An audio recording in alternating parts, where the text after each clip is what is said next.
please remember to leave a like, a comment, share the video about, and if you haven't already, subscribe. Thank you.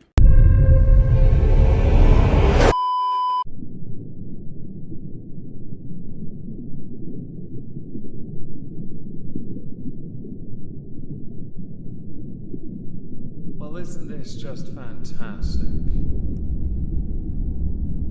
Captain's log, supplemental. On the first day of Moistmas, my whole crew gave to me one of those cricket guns from the Men in Black. Not gonna lie, this is a good start to the Moistmas season. Not gonna lie, the original title for this video was going to be Chiefy Chief Chief. Then I realised that joke might fall flat with those who have never watched Scrubs. But it did seem to fall handily in line with the theme of the video, the Chiefs, the American football team, and a 5-year-old child who has received a fair amount of criticism for a number of rather, let's say, poisonous buzz terms that can be used to essentially ruin the kid's future because, on the face of it, that reeks of a number of types of wrong. The most obvious one being child. Second, context. Not that it matters to some people. And the third is called assumption. You see, the assumption is typically made by an individual who presumes too much because the mother of all effed up choices is totally valid when it suits the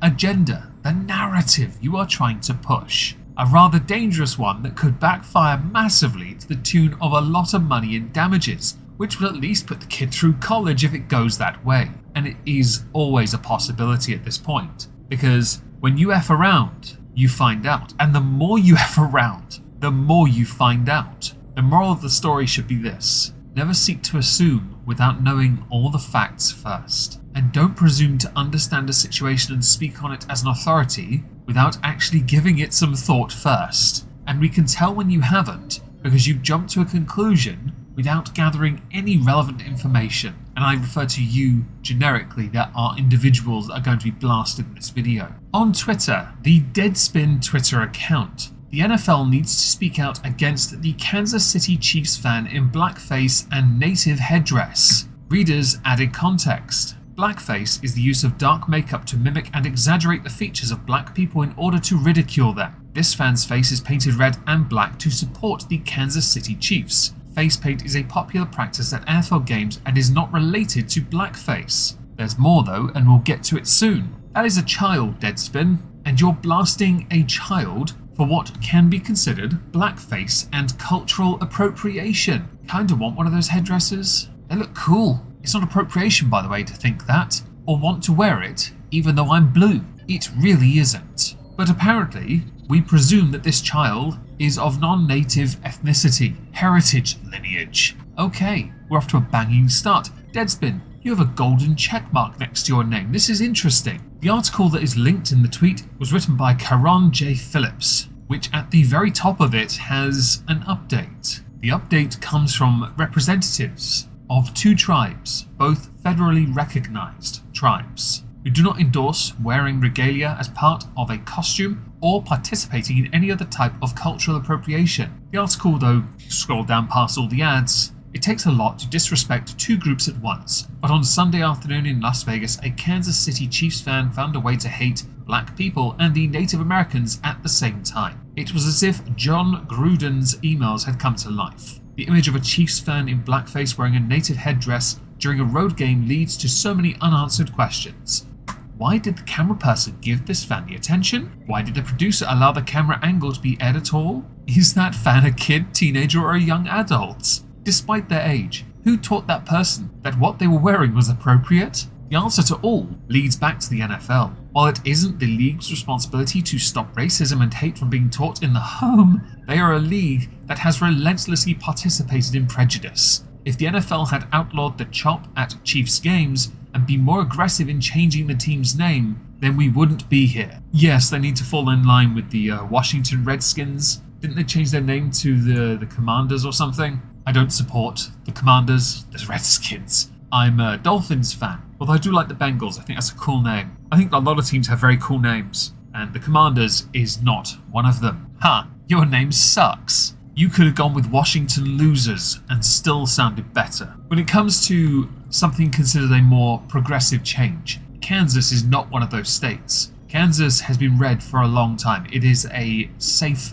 red seat. Yes, it took me 3 seconds to work that part out. The same cannot be said for Washington. They are vastly different. Culturally different. Continuing with the article, there is no place for a franchise to be called the Chiefs in a league that's already eradicated Redskins. Quote, there is no pretty way to mascot people, said Amanda Blackhorse, a Native American activist and an organizer of a pre-game protest rally earlier this year. This is what happens when you ban books, stand against critical race theory, and try to erase centuries of hate. To give future generations the ammunition they need to evolve and recreate racism better than before. Are you telling me the young generation now are going to be more creative? I thought they were lazier. Quote from Anna Isaacson. We are committed to inspire change and the social justice work that inspires change for the long term. That is the NFL Senior Vice President of Social Responsibility. Oh, what a title. That was back in 2021. I like they're pulling out their ass to get these quotes. Notice how it's usually referred to as social justice and not racial justice as a way to soften the hate. It's an orchestrated way to distract you from the core issue.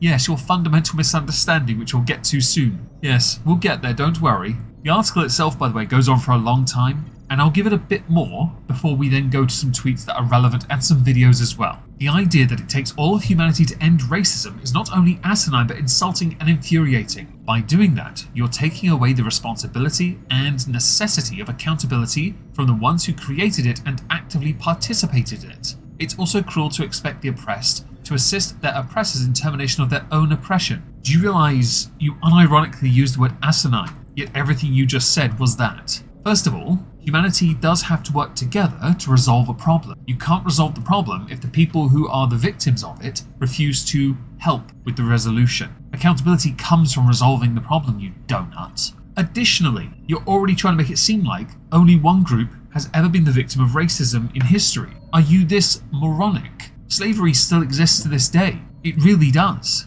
And I don't mean modern slavery either. You are stupid and, well, your tunnel vision's showing, along with your ankles, you slut. This kind of language and rhetoric is 2015 era. How embarrassing is that? I didn't realise we were still dealing with morons who thought social justice, racial justice, and all the other fucking buzzwords needed to be used in multiple paragraphs, and rather lengthy ones at that, because a 5-year-old boy wore face paint and a headdress to portray America as the centre of not only the world, but the world's racism. You realise it exists in other countries for other races, right? This isn't the Oppression Olympics. It didn't work in 2015. It's not going to work now. And this has backfired on you, especially Carron. Maybe I should call you Carron. I mean, it's not too dissimilar, is it? Carron Phillips on Twitter. For the idiots in my mentions who are treating this as some harmless act because the other side of his face was painted red, I could make the argument that it makes it even worse. Y'all are the ones who hate Mexicans but wear sombreros on Cinco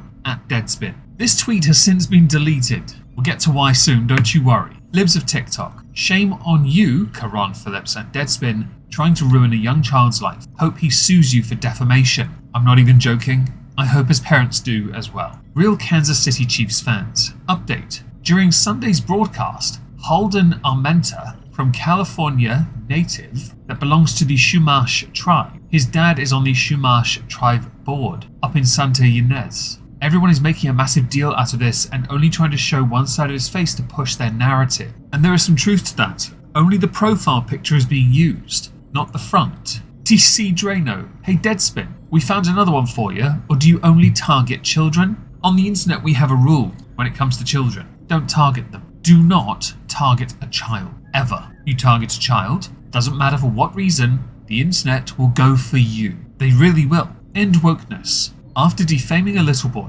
Carron Phillips has finally deleted the deranged tweet where he doubled down. He must have lawyered up. Included is the image of the tweet I read out. The second image, this post has been deleted. Matt Walsh. Just in, Chiefs fans are planning to wear black and red face paint for the next game in a massive show of support for this boy who the media called racist. Colin Rugg.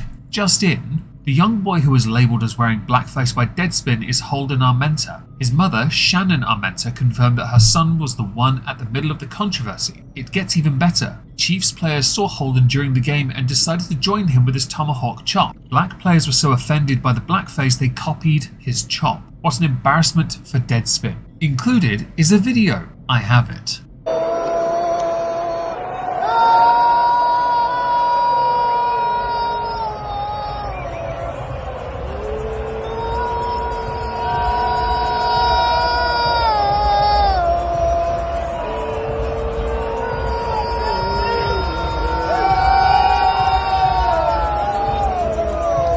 It gets better though, because according to his mother, Holden is also Native American.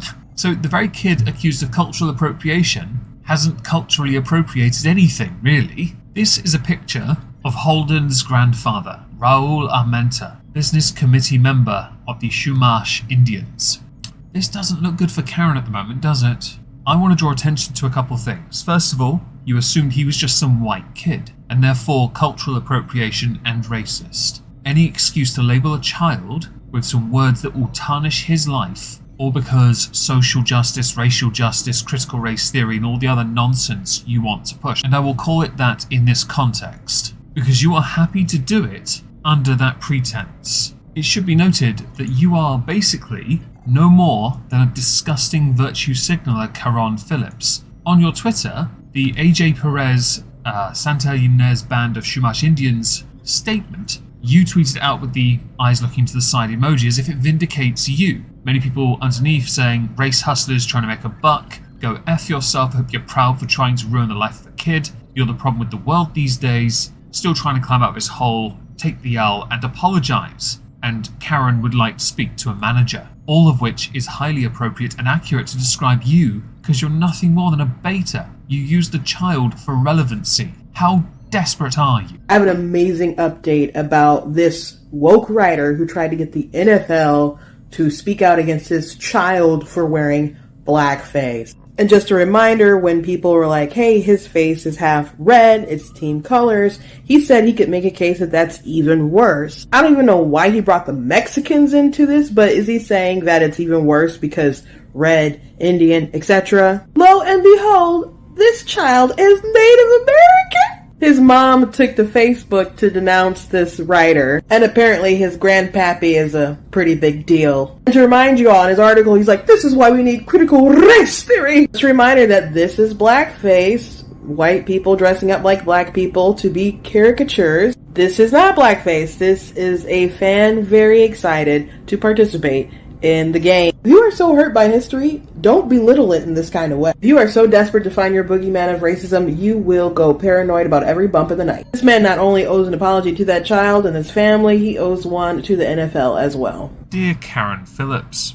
you are a Carron. Deadspin is an absolutely derivative pile of trash. Irrelevant, really. And the only claim to fame you have now is baiting a 5-year-old boy who is Native American by claiming half his face is racist, and that the Kansas City Chiefs need to keep up with the times. It backfired on you for a number of reasons, not least because 5-year-old child, derivative article, and irrelevant platform. Was it irrelevant article, derivative platform? You know, it doesn't matter. You're an embarrassment. Congratulations. I hope whatever lawsuit comes your way hits you hard and hits you fast, and you and Deadspin lose out massively for it. We don't go after kids for the following reason.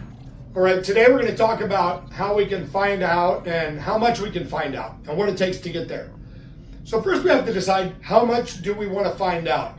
So let's say in this case, I want to find out at a level of 7. Okay, so I find that level on my graph and I come horizontally to my gradient line. Where it intersects with my gradient line, I'm going to come straight down to where it intersects with my fuck around line. Now there's going to tell me how much I have to fuck around to find out what I need to find out. See, as you can see, the more you fuck around, the more you're going to find out.